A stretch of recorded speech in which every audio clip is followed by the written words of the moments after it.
রাজশাহী তথা উত্তরবঙ্গের সবচেয়ে বড় আমের বাজার বানেশ্বর বাজার। তবে আম সংকটে এখনো জমে ওঠেনি এই বাজার।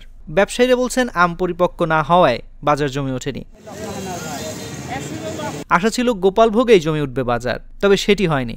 আর হাট ইজারাদাররা বলছেন এবার কখন বাজার জমে উঠবে বলা মুশকিল, কারণ এবার আমের ফলন কম।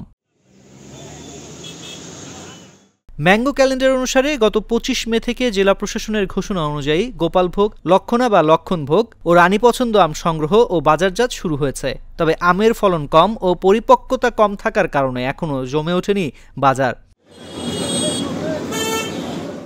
প্রতিদিন গড়ে 100 থেকে 150 মণ আম বিক্রি হচ্ছে বাজারে।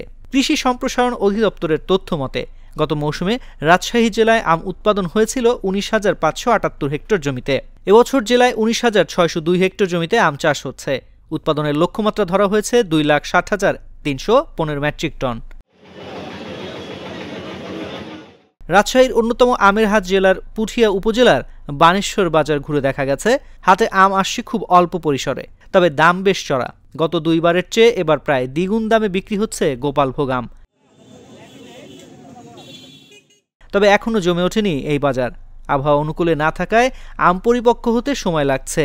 এই কারণেই হাটগুলো জমতে অপেক্ষা করতে হবে আরও অন্তত 10 দিন।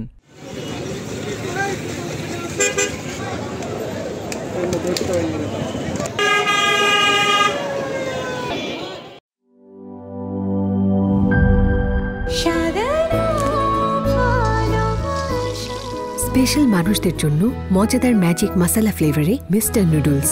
স্বাদ নাও ভালোবাসার।